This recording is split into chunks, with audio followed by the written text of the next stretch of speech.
Hi everyone! So today I'm going to show you how to apply to Constructor University using the application website we have over here. So first thing you're going to have to do is click sign up. And once you do, it's going to ask you for your name, your last name, your email, and so forth. So I can fill in mine quickly to show you. Just put your nationality. For me, it's Jordanian, so I'm from Jordan. How did you find out about Constructor University? Just select any of these options. And then if you have applied to Constructor University before, yes or no. And then once you do, you read the terms and conditions, and then you click here, and then you start your account. So what is going to happen is that you're going to receive a link sent to your email, and all you have to do is click on that link, and it's going to ask you to change the password or write the password for your account. And once you do that, then your account is all set, and your application portal will open. So once your application portal is open, it's important to firstly click here where you're going to read the application requirements. So the documents you're going to have to send in order to finish your application. I'll go over the requirements briefly. So you need to have proof of ID, you need to have your transcripts with you, so the report cards. You need to write down a CV. So the CV would highlight your qualifications, achievements, and extracurricular activities. You need to also have proof of English proficiency, the language, so the test you take, like for example, TOEFL, and a motivation statement. So it's an essay that you write that discusses the motivation and your alignment with the university program and interests. This is optional. Standardized testing scores, so the SAT and ACT scores, they're optional for the admission evaluation, but it must be included if you have it. And the recommendation letter is also optional, and it could be from a professor, counselor, employer, or principal, whoever you want, as long as there is someone official. And I'm going to talk more in detail about one part of the requirements, and which is the educational history form. And this should be filled by foundation year, bachelor, or transfer students. And I'm going to show you how to fill it in. This is how the educational history form looks like. This is the official name of the school. You basically write down the official name of the school, main language of instruction, so which language was the school teaching, what was the main language. Like you can write English, Arabic, German, or you can write German and English, whatever it is. And then location, the grade, so you're gonna list them down, starting from kindergarten. If you don't have kindergarten, the dates for kindergarten, then first grade, second grade, third grade, fourth grade, so forth, until you reach the last year you have. And then you write down the months, you write down the date in this format, month, year. And then type of school, was it private, was it public, you write it down.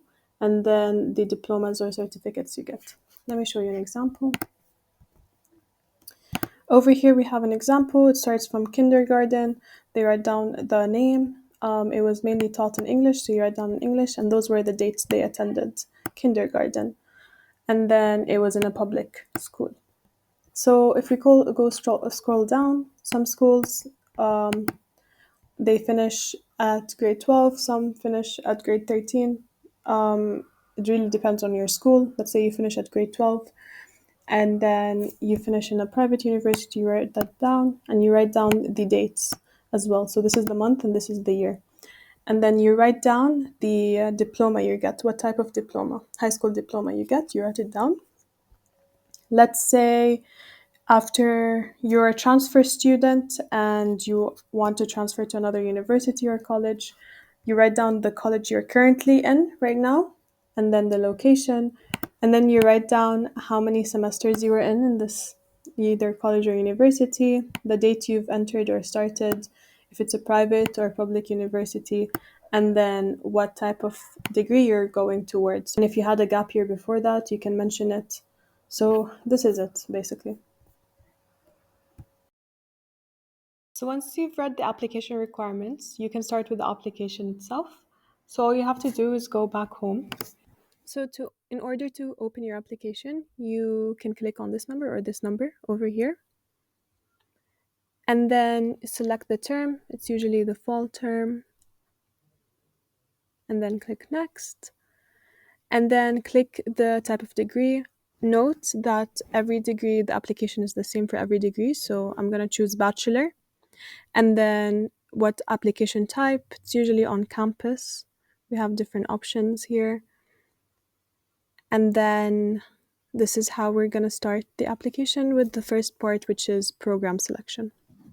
So you're going to have to choose up to 2 programs. Let's look here. So we have a list. Usually you can go through the lists over here, or if you've already read about the program and you know exactly where you want to apply, then you can just search the program name here. So let's say my first option, I want to study global economics and management. I've read about it and I'm really interested in the program. And my second option, let's say, would be industrial engineering and management. So I select up to 2 programs, and you can only select maximum of 2 programs. So once you do, you can click next, and it's going to take you to the section where you fill out your personal information. This should be self-explanatory, so all you have to write down is your name, gender, passport number, everything, city of birth, country of birth, mobile number, mailing address, and so forth. So all of this you should have, and it's pretty simple. Next, we have the third section of the application, which is your educational information. And you write down your high school name and then the curriculum type. So usually if you were part of an international curriculum, the options are listed here.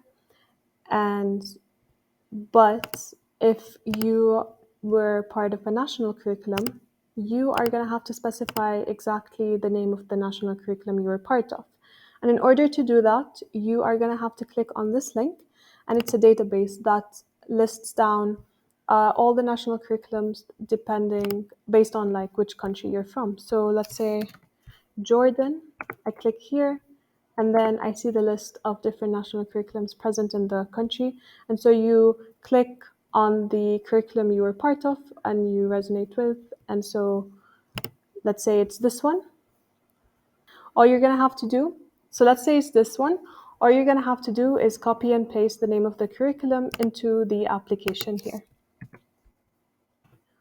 Next, you're going to have to fill out the grading system. Usually the options are over here, but let's say you can't find the grading system you had in your high school. You're going to have to click on Other and clarify exactly what the grading system is. So let's say, for example, it was out of 10, so grade was out of 10. And you need to specify, what is 10, what does it mean? So 10 being the highest, so the highest grade. And then you're going to have to write down your GPA. Let's say it's 9.95 out of 10. So that is your grading system. After that, the rest of the section should be self-explanatory. So here you write down the high school address information, the school contact, so the recommender.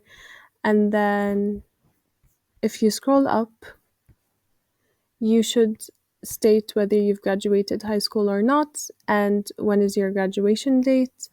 And here you should select which type of English proficiency test you took from one of these options.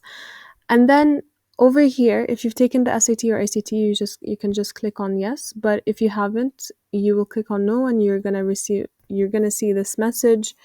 So what it basically says is that regardless if you took the SAT or ACT, the university will review your application. However, if your high school graduation certificate does not qualify you for direct entry to the university in Germany, you will be required to submit results for an SAT or ACT. But there is an alternative where you can also come to the university and enroll. And once you begin classes, you should sit down for a test on our campus, so in October. if you couldn't submit or take the exams prior to enrollment. So if you do want to take this option, you would have to click on this to basically consent for that statement. And then once you're done with this section, you click next. Oh, also here you should consent.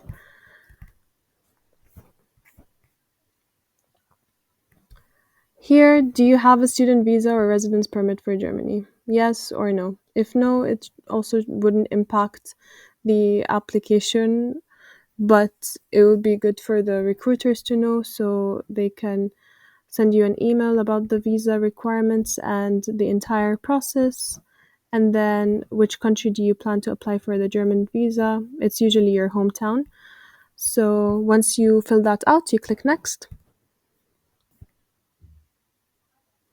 Here you're gonna have to submit the documents we've seen in the application requirements. So all you have to do is submit the PDF forms. And I can do it quickly.